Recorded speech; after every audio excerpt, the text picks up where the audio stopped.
You're married in the suburbs, a kid and three, and I'll be dancing in California.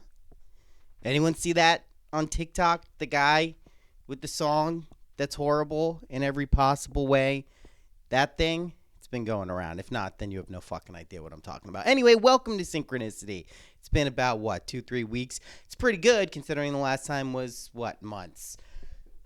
Excuse me.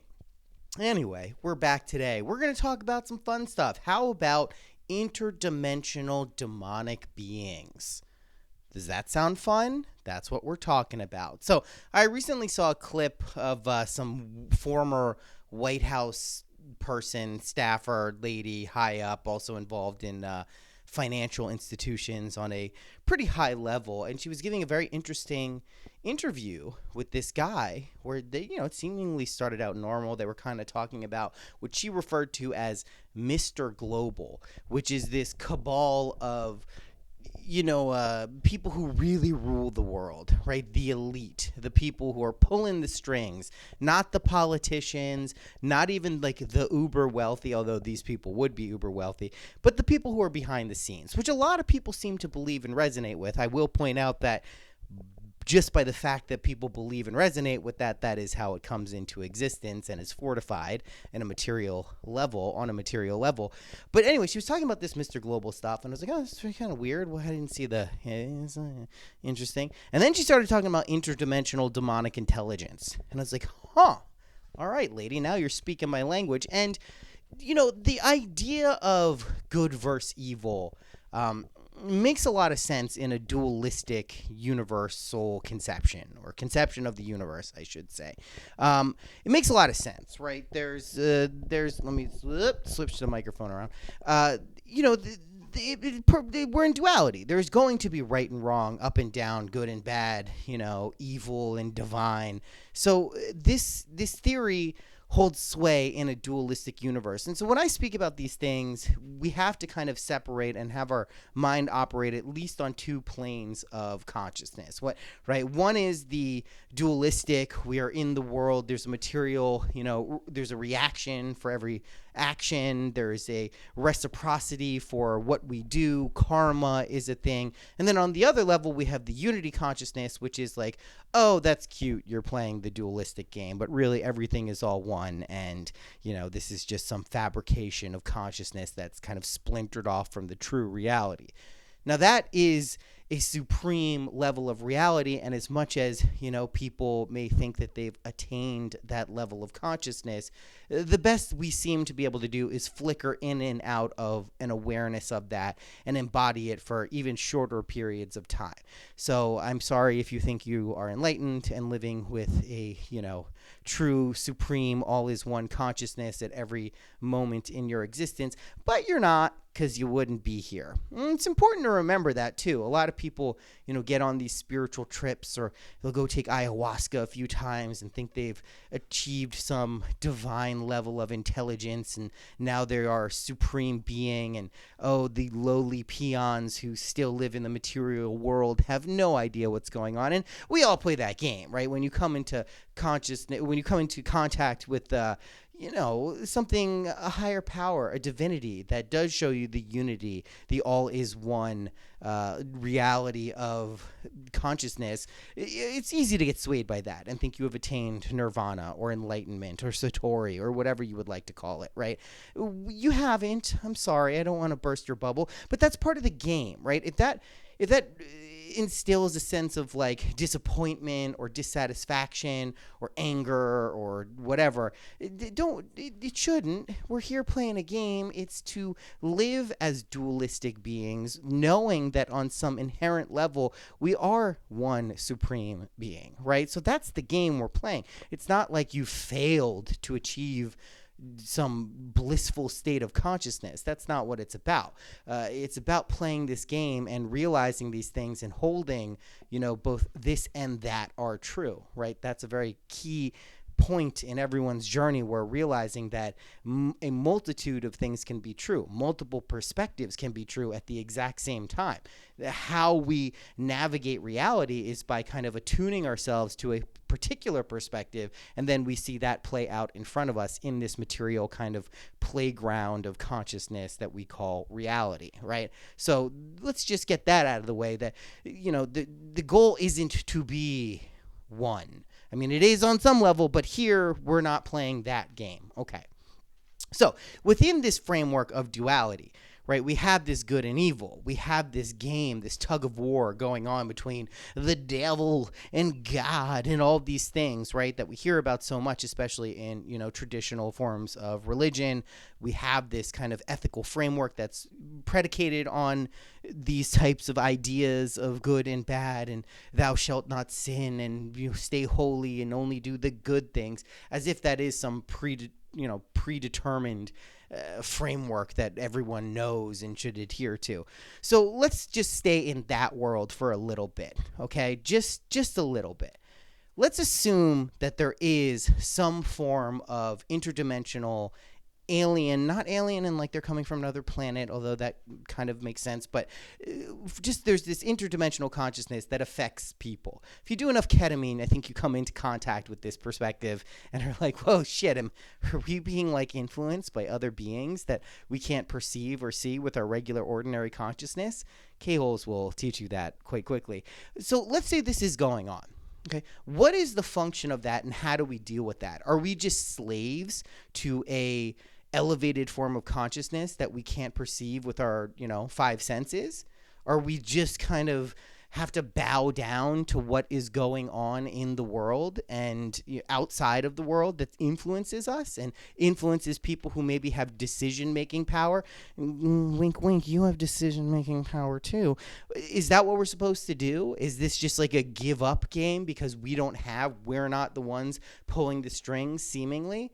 That would be a very pessimistic and kind of tragic mistake to make, in my opinion. Right? That gives up your own agency. And I do believe the period of time that we're moving into is all about personal agency. It's all about kind of taking account and kind of control, in some sense of the word, of your own personal perspective and life. If you rely or attempt to rely on systems that were created without your consent or without your kind of willingness, or your conscious consent, I should say, right? Because we're consenting to things all the time that we're not conscious about. You're going to run into a lot of turbulence in reality. Things are going to not only appear to get weirder and weirder objectively in the world, but your world itself will be rocked very severely, right? The ship will get rocky, the waves will get bigger, and it probably won't be a very comfortable experience.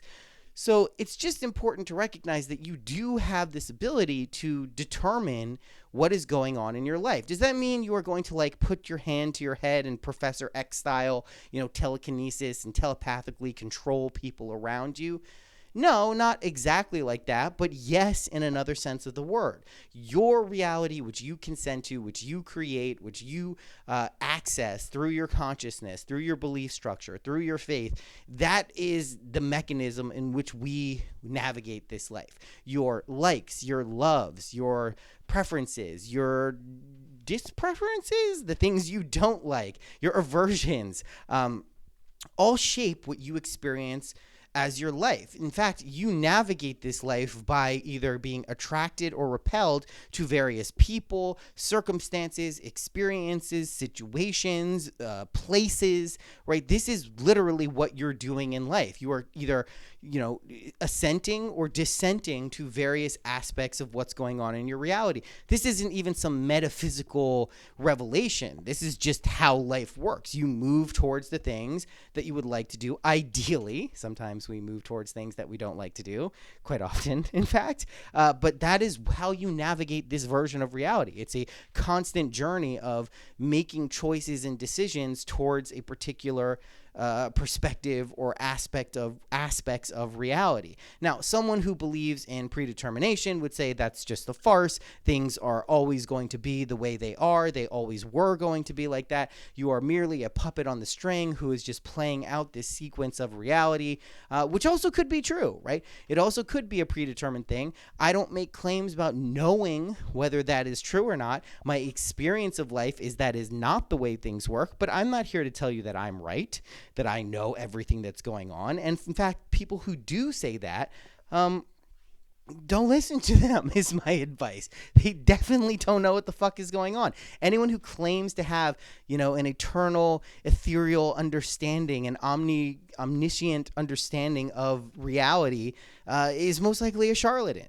Right? The people who know the most will often say they know the least. The people who know the least will often say they know the most. It's very important to remember that, because it's very easy to be swayed by people who come off as knowing quite a bit, who in reality know very little, but have maybe glimpsed some aspect of how things work or the rules of the game, and then have gone on this ego trip that they now understand how everything works or how most things work, and they would love to share it with you for the low price of $99.99, paid in 5 installments with Klarna.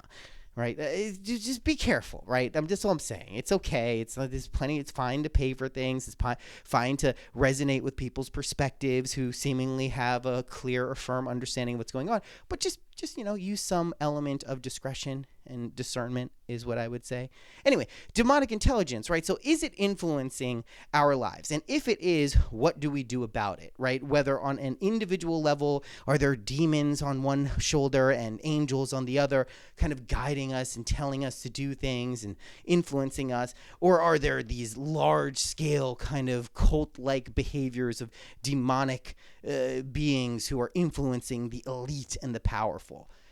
I would say yes and no, right? I know that's like the lamest answer you can give. I do believe on some level that's what's going on. If you are someone who has ascended to the ranks of, power and wealth and elite, and you do have you can make decisions that affect the world, practically and objectively. I do think you open yourself up to other forms of interdimensional intelligence. And I do think if you're not aware of that, you're even more susceptible to those forms of consciousness. Now, does that mean that's just the end of it? Like you just better, too bad, they're going to influence you because you have power and, no, it doesn't. Again, it all comes back to personal agency. It may get more difficult as you move up through various ranks of power and control, but it doesn't mean that you cede all of your agency to any interdimensional intelligence. I'm going to talk about a person I've mentioned on the podcast a few times, but I saw something recently that really just reminded me of who this person is, and I'm sure there will be some fans because there's some crossover toward some of the things we speak about. But how many of you are familiar with Aubrey Marcus, right? The guy who, before doing On It and, getting buddy with Joe Rogan, I think he did The Fleshlight before that, weird kind of guy and just very interesting, and never really was my cup of tea. Just kind of seemed to be a little bro-y, pretentious-y, and, saying that he knows things, and I'm like, okay, dude, you seem like maybe you don't. But anyway, don't have a personal problem with him, just an interesting character. Recently saw him get into a little bit of controversy because he said that spirit spoke to him. First of all, if anyone ever says spirit is speaking to them, run the other way. I don't care if spirit is actually speaking to them. To have the audacity and balls to say, spirit told me to do this, go fuck yourself. I'm sorry. You don't have to say that. You sound like an idiot. I'm sorry. But it really is it just is a red flag when people say that. Anyway, he said, spirit spoke to me, and it said, you know what, bro? you need to be fucking other chicks. Yeah, you have a wife, but what you need to be doing is fuck other chicks. And not only do you need to fuck other chicks, with your wife, of course, because it wouldn't be ethical otherwise, you need to impregnate multiple women, because that is what spirit wants you to do. It wants you to procreate and propagate the planet with more of you, because you are so fucking cool. You need to do this. This is not something, you want to do. I'm sure you don't want to fuck a bunch of other women. God, perish the thought. But spirit, I'm spirit, and I'm telling you, you gotta do this. This is very important for you to do this. So he did this, and he made what I would perceive to be a mistake in saying that I'm now going to tell everyone that spirit told me to do this, and maybe not have a level of awareness that you sound like a misogynistic jackass when you say that. And just to be clear, I have friends who are in, who've been poly, who have various forms of I don't admonish anyone for sleeping with as many people as they want. I don't think monogamy is the only form of relationship. I don't think it's the best form. It works for me. It has always worked for me. I enjoy monogamy. But if you don't and you want an alternate way of living, by all means, this is not a judgment on an alternate form of living or a different way of living than what I'm accustomed to at all. Please do you.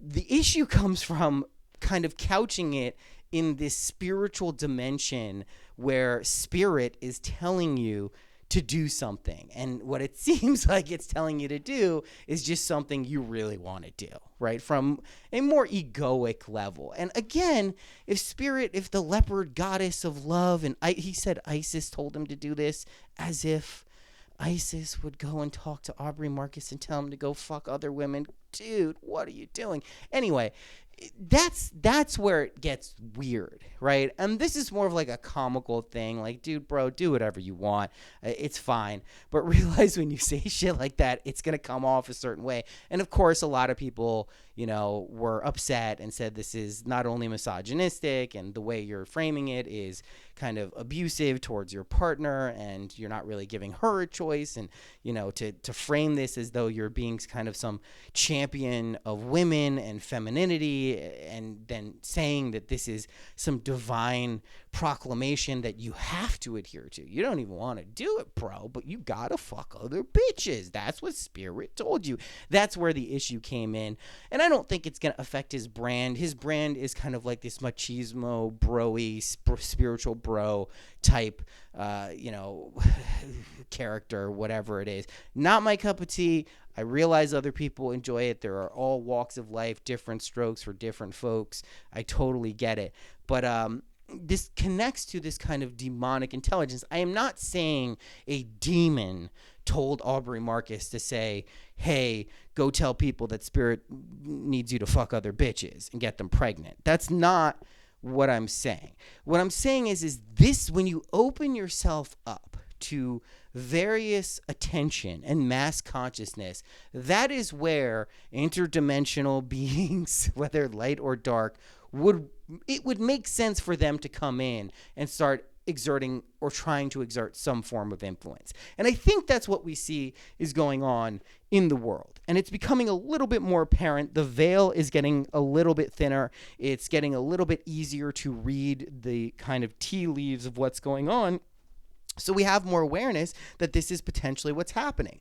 And that is my conception of how we get into this realm of, are there excuse me, is there an outside or inside influence for how people are acting and what they're doing, and how we get to a world that at times can seem quite unfair, or let's say out of whack, not balanced, not in harmony, right? We know that, for instance, there's enough resources in the world where everyone can be fed, everyone could receive medical attention, everyone could have access to clean water and education, but the distribution of those resources is fucked, right? We can see this even with the level of concentrated wealth gets really, really concentrated at the top 1% and 0.1% of the 1%. And then we have millions and billions of people struggling just for a basic level of existence, right? So we can see that something is out of whack. And I don't want to say that we just blame this on demons. That's a cop-out, right? I think that's bullshit. I think if you say, well, I didn't do it, the demons made me do it, that's no better than just saying, blaming it on the next person because you don't want to have any accountability. But I do think exercising some form of awareness that as you rise through the ranks of either power, in a traditional sense, like being able to command people to do things in a kingly or monarchical style, or wealth, which gives people access to that type of power, or power in the form of attention or consciousness, which we're seeing very much come to the forefront with kind of how technology has allowed that. Anyone can, now have access to millions and hundreds of millions of people paying attention to them at any given point, right? The way it started the podcast, the redemption in California. That guy, a week ago, no one knew who the fuck he was except his weird people who were filming him on his tippy toes. And now everyone is kind of shitting on the guy because the song is so bad. It's just so bad. And he's so weird. And it's just so... It feigns this kind of like, oh, look at me. I'm dancing in California as you silly folks got married. And it's like, shut up, dude. Bro, be quiet. But anyway, you can see how people have now access to levels of consciousness, levels of attention that was impossible 100 years ago, let alone 500 or 1,000 years ago. The people who could have been the most famous person in their region of the world, 500 miles away, no one had ever heard of them or would ever hear of them. So we have this turning of like the dharmic wheel of how reality works.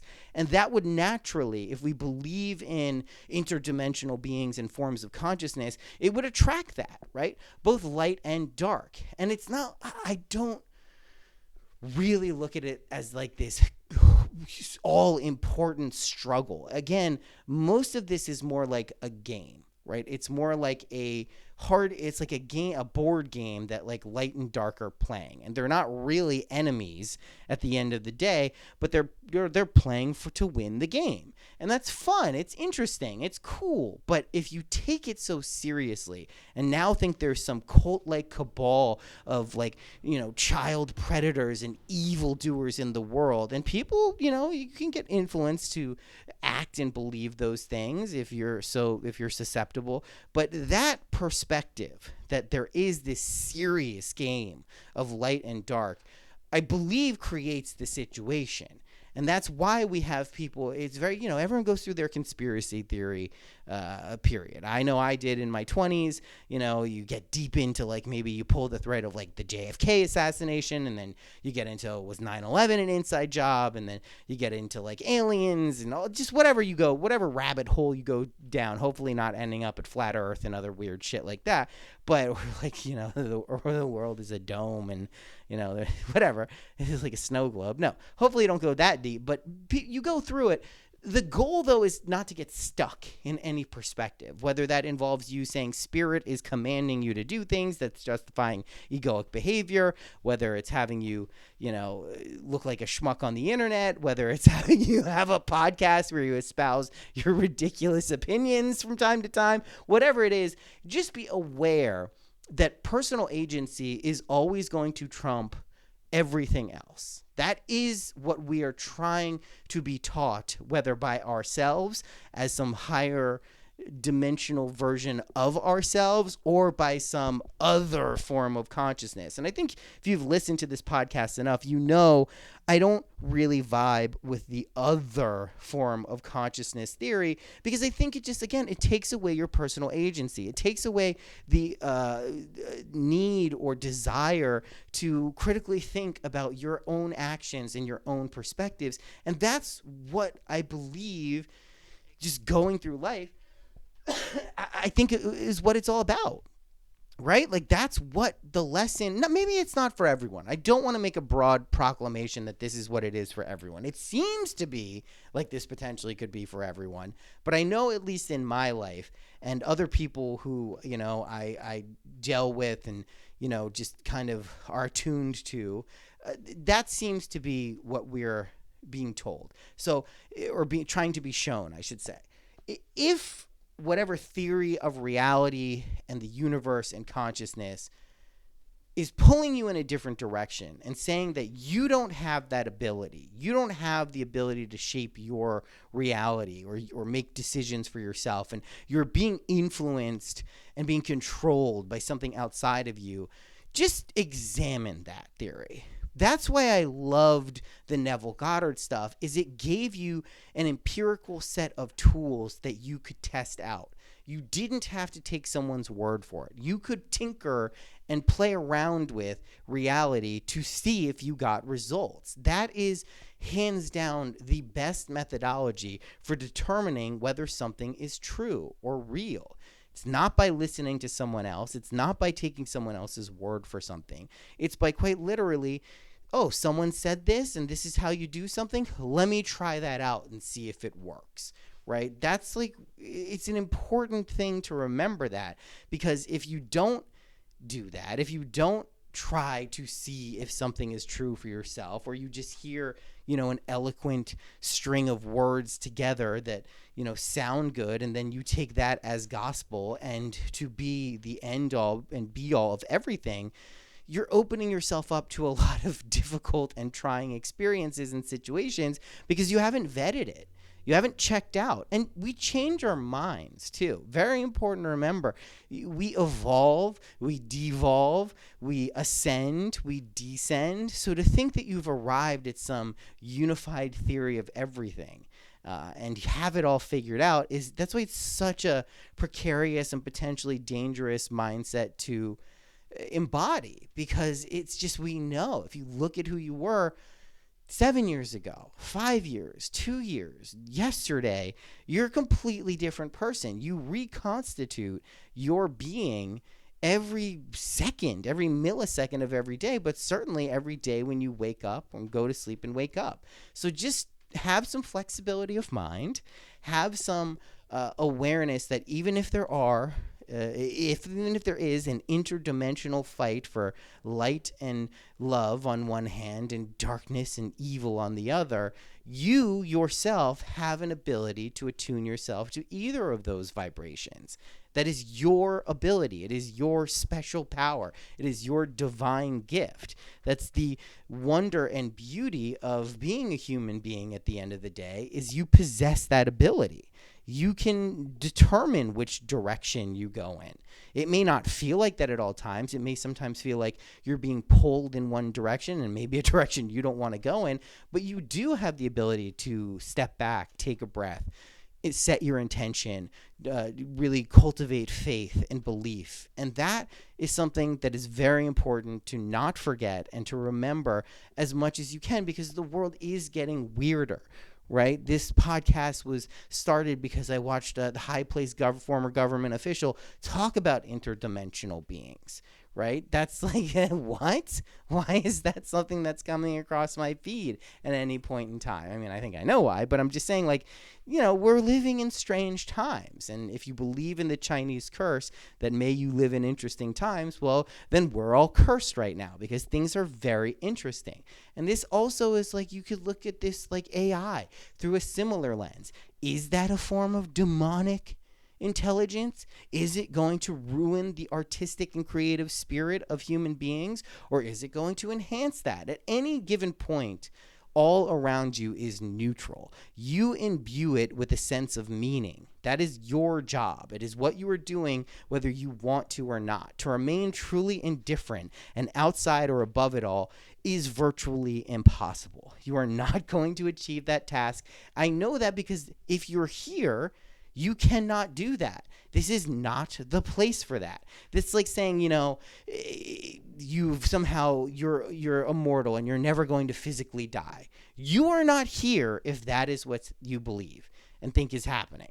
You're going to die. It is just a part of being alive in this dimension.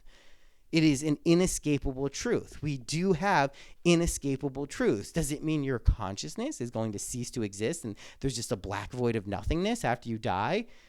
Maybe. I don't believe that to be true, but your physical body will die. It's just the truth. In the same way, you are not going to rise above everything at all times and just figure out the game. You can figure out you're playing a game. You can maybe figure out rules of the game, but you are not going to master and know everything about the game. You are not here to do that. If that is what you were trying to do, if you were trying to solve, you ever notice like you got issues in your life, you got problems, you got things you got to figure out, you got tasks and obligations, and when you finish those, then they'll all be solved. Have you ever noticed that when you solve those, it's like whack-a-mole? There's going to be way more that pop up right after that. That's what this life is. So if your goal is to solve every problem and figure every single thing out, you're going to be eternally disappointed. Maybe approach it like this is a game and you get to kind of check off little boxes, or the RPG, role-playing game approach to life, where you level up certain characteristics and skill trees and maybe get more proficient at certain aspects of the game. That's a better way to look at it. If you look at it like you're going to have to like beat the game, like win the game. I'm going to beat Zelda. Okay, well, all right, maybe in certain aspects of your life, but that's going to be fundamentally disappointing and kind of torturous, to be honest. But if you approach it like, you know what, this is a never-ending game with infinite side quests that I can, achieve and complete those and level up certain aspects of my being, well, then maybe you have an approach to life that's going to make a lot more sense, and you won't go around telling people that Spirit is telling you to have sex with a bunch of women and get them pregnant. Maybe. No judgment, by the way. A little bit of judgment. Let's be honest. That's fucking, what, dude, bro? What are you doing? Why are you doing that? And then some people were like, I can't believe he said this. I thought he was a good guy. You thought he was a good guy? What? I mean, Jesus. And I get it. Everyone's at a different point of their awareness and journey. But, like, man, if you're vibing hard with Aubrey Marcus, like, all right, let's maybe find a different realm or level of the game to experience. It's just crazy. Like I said, if someone says Spirit told me to do this, I was talking to Spirit the other. I don't care if you were. Maybe you were. Don't say it. Don't you look like a doofus. Don't say that. Spirit told me to do this. God. Anyway, things are good. Look at that. Old podcast episode. Pretty cool. Fartcoin, little dipsy doodle. Maybe you're looking for an entry. Maybe under $1 is a good place to get it. I don't know. Crypto isn't dead. Everyone said it was gonna be dead. Not dead. Things are good. Things are happy in crypto world. We like the dips. You don't want things to go up in a straight line. There's so many parallels between crypto and the market and investing and all of these things that are just so apt for life and allegories for how life works. I love it if it hasn't become clear. Yes, it can make you money. Yes, it can lose you money. I do this stuff because I love it. It's just, I was thinking the other day, is there any level of money or like success I would achieve in like the crypto realm where I'd be like, I'm done.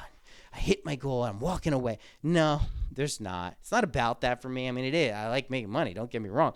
But it's just, I really love it. It's really fun. And I know maybe that's uncouth to some people who think money is maybe a spawn of an interdimensional demonic being. I don't know, whatever. It's cool. I enjoy it. I have fun doing it. If you want to get involved with crypto, I'd say you probably have like a little bit before the summer. You can always get involved. I don't want to make it seem like there's a time frame for this, but the market is going to heat up rather soon.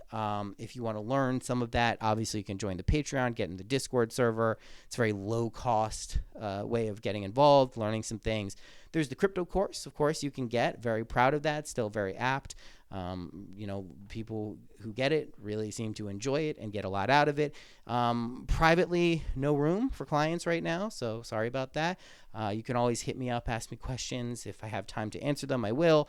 Can put you on a wait list if you want to work with me privately on that. But, we're getting to the point in the cycle where I don't really take on people because it's diminishing returns at a certain point, and I don't like taking people on where their entries are closer to the top than the bottom, because then you end up with disgruntled people. And it's very normal for maybe someone to get involved.